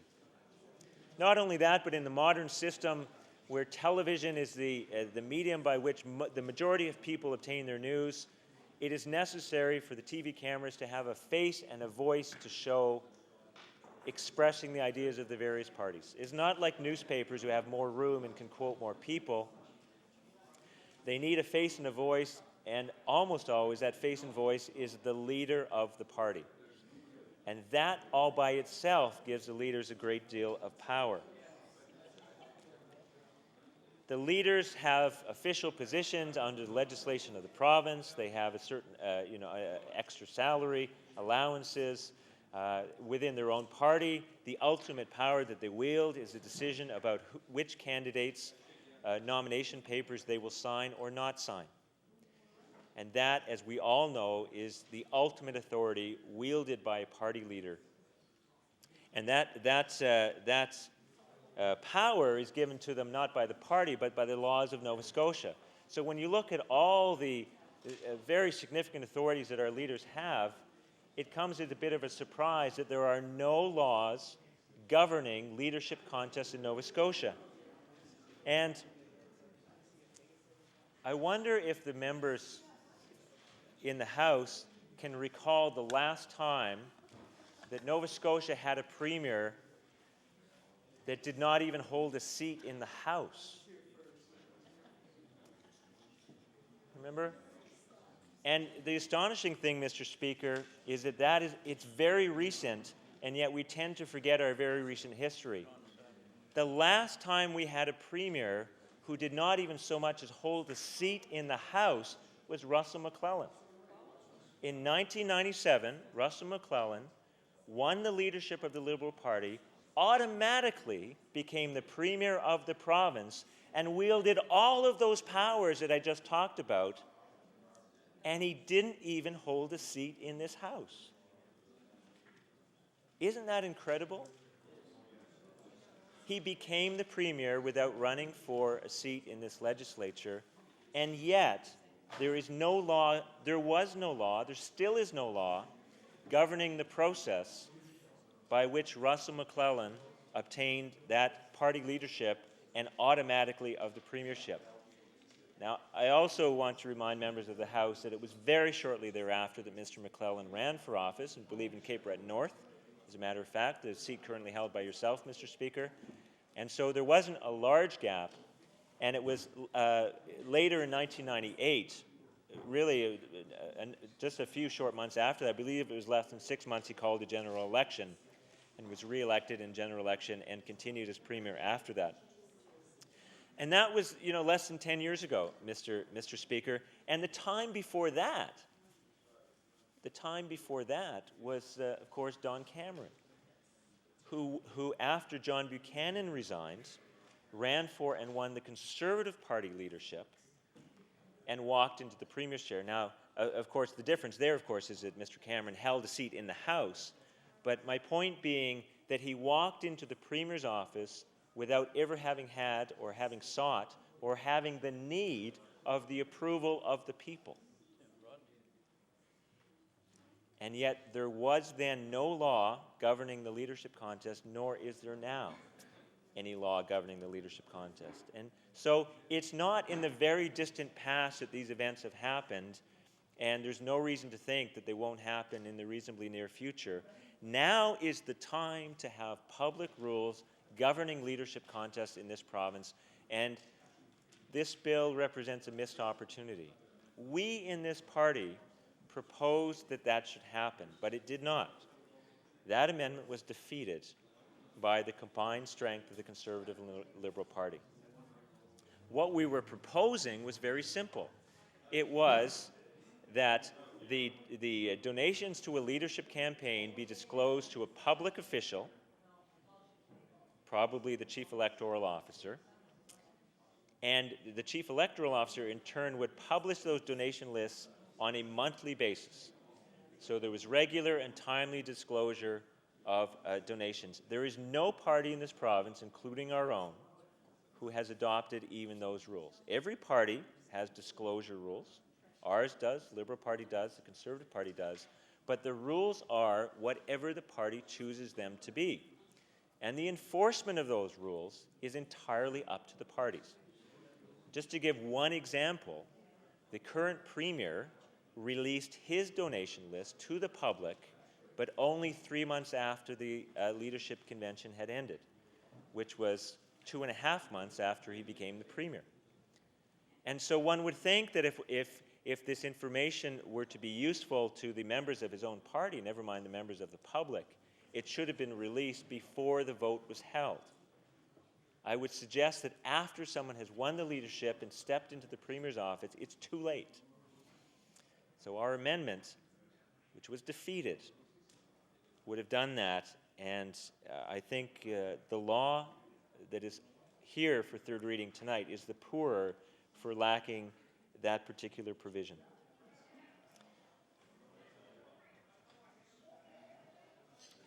So let me move on then, Mr. Speaker, to the last deficiency of the bill.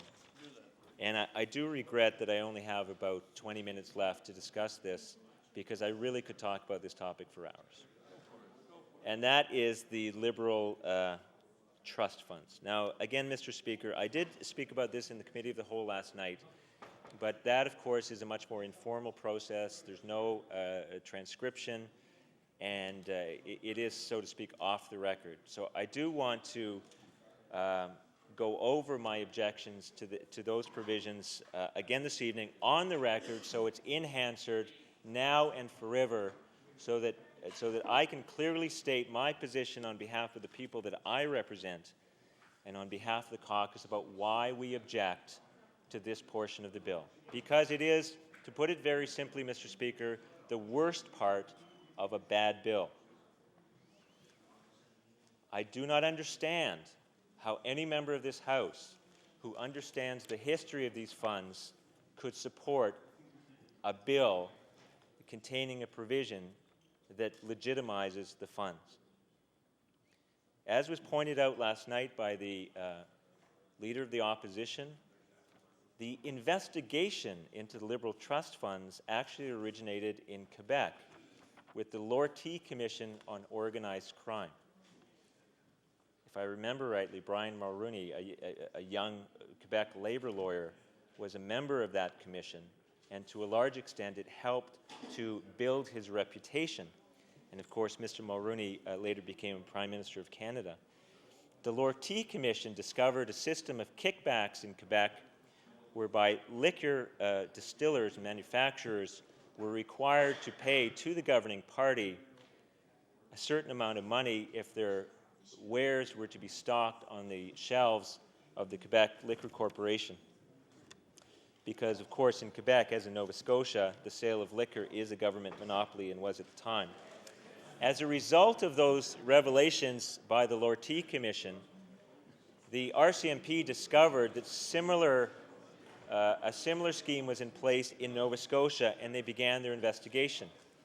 Now, the original investigation covered much more time than just the period of the Liberal government from 1970 to 1978.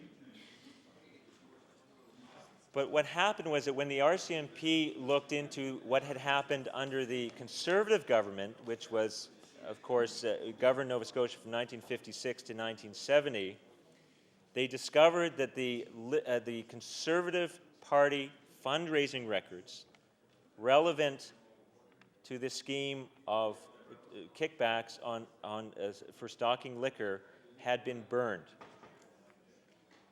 And that evidence was given at the trials of the Liberal fundraiser, to which I will now turn. But the only reason that the RCMP said that their investigation did not extend further than back in 1970, when the Liberal government came to power, was that the Conservatives had burned their records.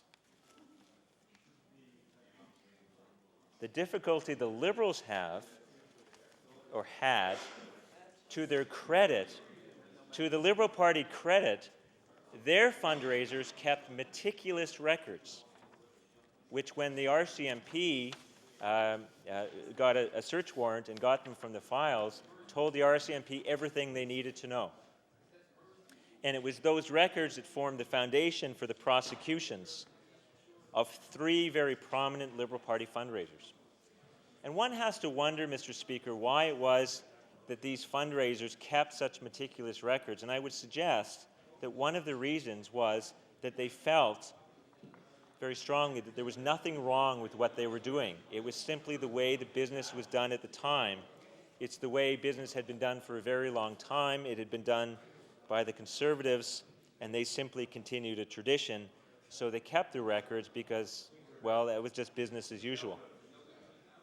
The police had a different opinion, and they investigated these funds, and they ended up charging with criminal offenses 3 very prominent members of the Liberal Party: Mr. Simpson, Mr. McFadden, and Mr. Barrow, who was at the time Senator Barrow.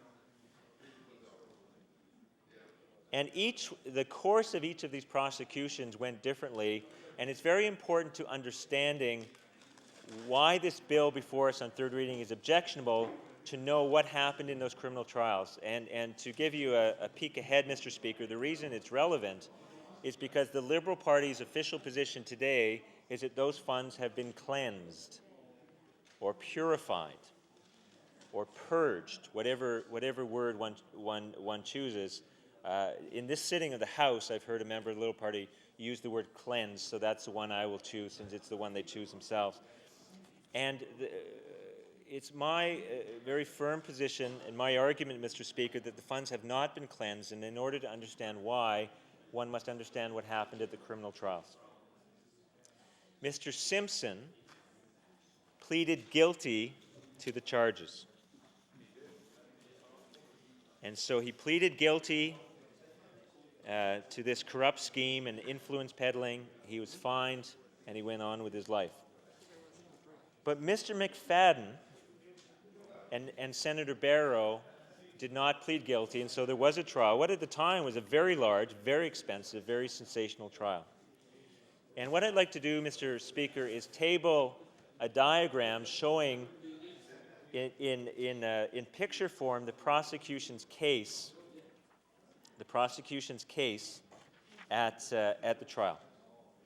What it showed, Mr. Speaker, was a system of kickbacks from liquor sales totaling almost $4 million. And it went in two directions, and in turn was then dispersed to 3 different trust funds. Order, please. There's too much noise in the chamber. The honourable member for Halifax Fairview has the floor. Thank you, Mr. Speaker. Now, and this was the prosecution's case, there was an organization called the Cambridge Investment Agency which received over $2.7 million from these liquor kickbacks. $1 million went to James G. Simpson and Trust. And through these 2 entities, it flowed into 3 different trust funds. The first one was called the Howmur Fund, H-O-W-M-U-R.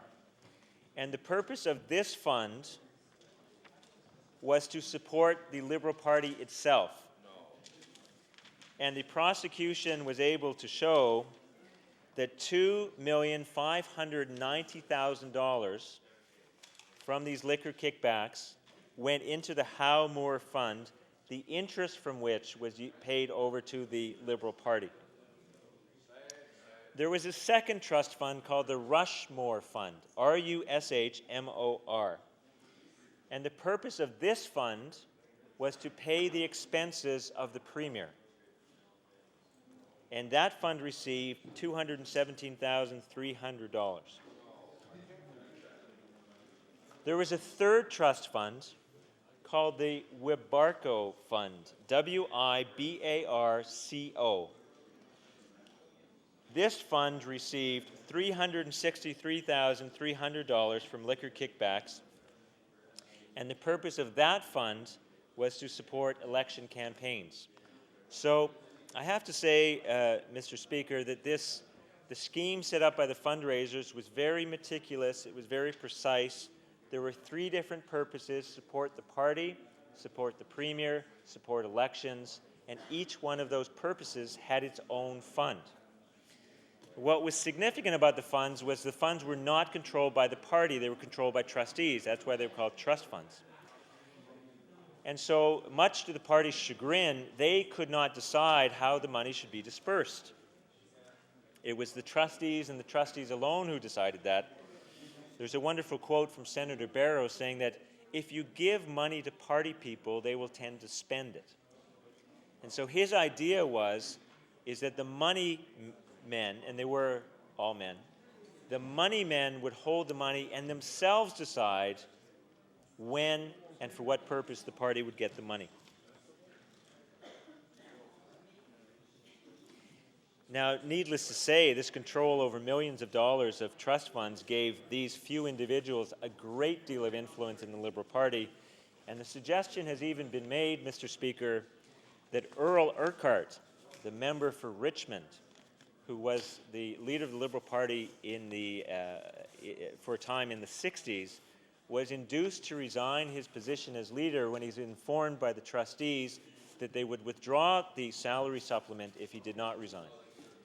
It's impossible to know whether that allegation is true, but it gives a flavor of the kind of influence that trustees, it gives a flavor of the kind of influence that trustees could have over the political process. Now, I, for one, Mr. Speaker, I hear the member for Richmond speaking, although speaking from his chair, not from his feet.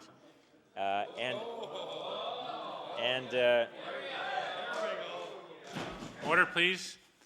Order. The honourable member for Richmond on a point of order. The honourable leader of the Liberal Party on a point of order. Mr. Speaker, it's important in this chamber on a point of order that members be allowed to speak freely and be allowed to certainly express themselves as they wish. Mr. Earl Urquhart was a well-respected member of Richmond County, served the people of Richmond well, went to the Senate, and passed away at a very young age. His family is very proud of his legacy, and to hear a member stand, make an allegation against Mr. Urquhart, and then say there's no means of proving that allegation, I think it's an absolute disgrace. It's a disservice to a former member of this House, a former leader of our party, a former senator of this country, and I would ask, Mr. Speaker, that you rule as to whether free speech also includes smearing the reputation of former members of this House, only to follow it up by saying there's no means of being able to establish that sort of allegation. Thank you very much. The point of order, I guess, to come as we know, and I can take the point on advisement, but I'd also say that lots of statements are made about former members of the House rather than current members that are in this House.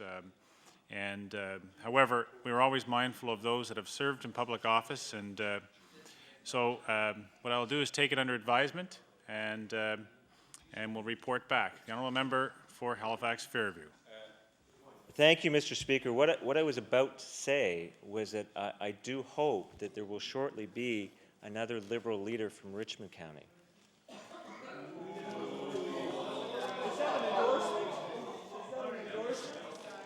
That's what I was about to say, truly, before the member stood up. Mr. Speaker, so let's return then to the trials. Mr. Simpson pleaded guilty.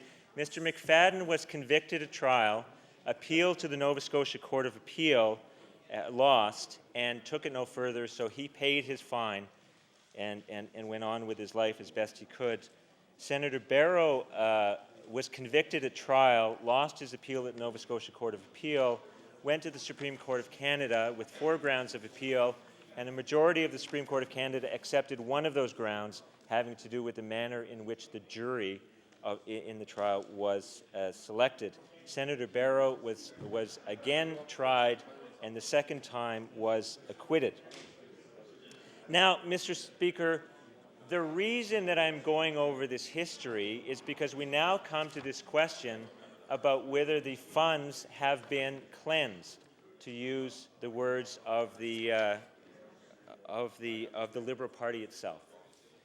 Now, what's important to understand is that the methodology followed by the Liberal Party to cleanse the funds is fundamentally flawed, because what they did in 1992, Mr. Speaker, was they hired an accounting firm and said, look at the trial transcripts, and then if any money has been directly implicated in the criminal trial, let us know, and whatever that amount of money is, we'll turn it back over to the provincial treasury. Well, the accounting firm did that. They did exactly what they were asked to do. They did point out that that did not constitute an audit. And they identified some $1.3 million from the trial transcripts, and the Liberal Party paid that over to the provincial treasury in 1992. Now, there are 2 fundamental flaws with that argument. First of all, Mr. Speaker, because Mr. Simpson had pleaded guilty, there was no trial transcript in his case. And Senator Barrow and Mr. McFadden argued at their trial that Mr. Simpson had been the key player. In fact, part of their defense was that Mr. Simpson had done it. They were innocent, but if anything wrong had been done, it was Mr. Simpson who had done it. There was no trial transcript for Mr. Simpson. At the McFadden and Barrow trials, the Crown didn't need to bring forward any evidence about Mr. Simpson unless it also implicated Senator Barrow and Mr. McFadden. That's a pretty fundamental flaw in the cleansing process, I would say, Mr. Speaker. And the second fundamental flaw in the cleansing process is that it is the nature of these complicated financial paper-based trials that the Crown will only pursue the strongest charges. They don't pursue every thread. They don't pursue every avenue because the trials would take months or years. They take the best charges, the ones that are most easily proven, and that's what they charge the defendants with. And so by no means, simply because this particular line of paperwork was followed at trial, by no means does that mean that that's the only thing that they could have pursued at trial. And that was pointed out some 10 years later by Brian Newton, who had been one of the two prosecutors in the file, who knew the file inside out, very complicated file. He said the Liberal Party could not legitimately cleanse the funds simply by saying that, simply by identifying the sons that there was subject matter of the charges. He pointed out that that was not a legitimate way of proceeding.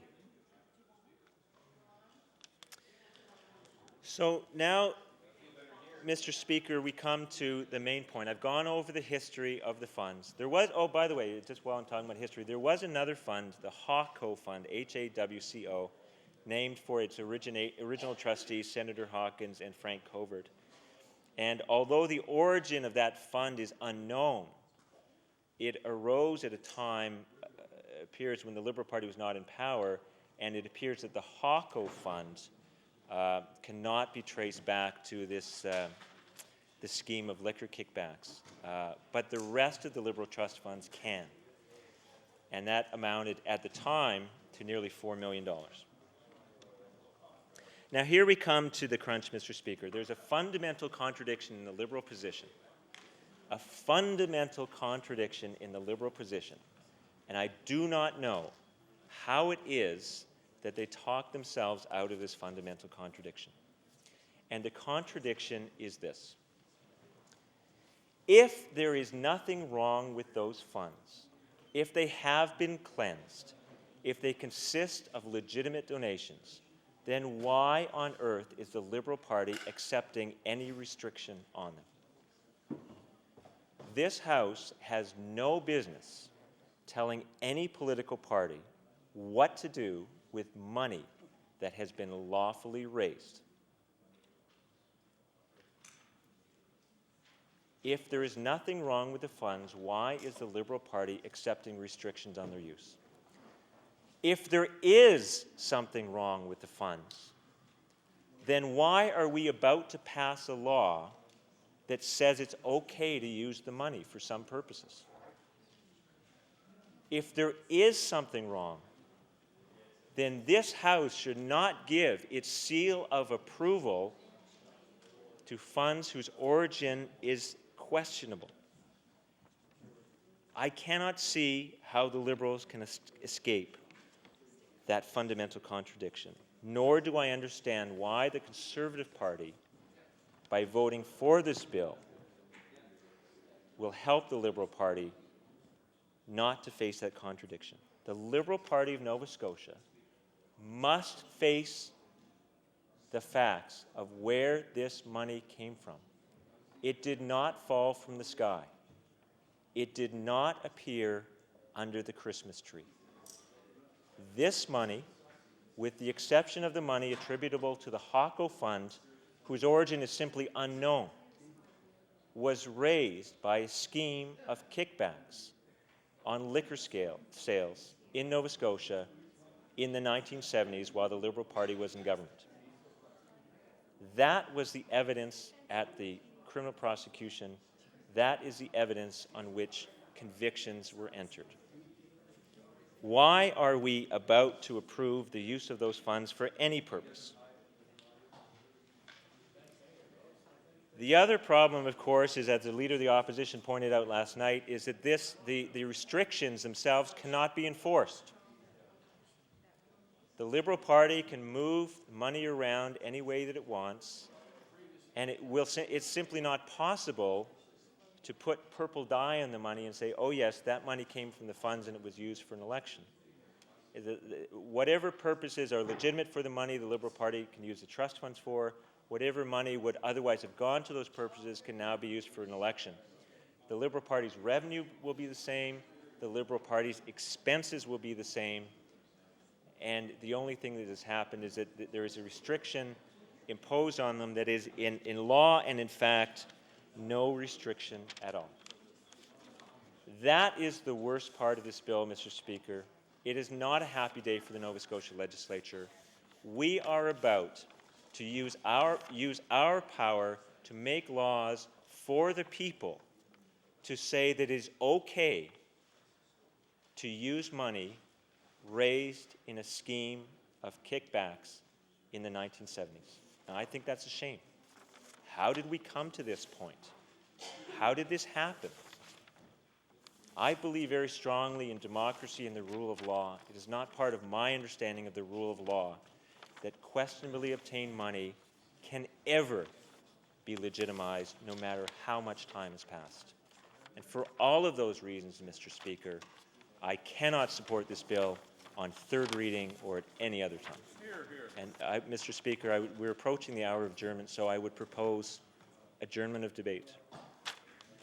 Just want to make sure I got the words right there. We've reached the moment of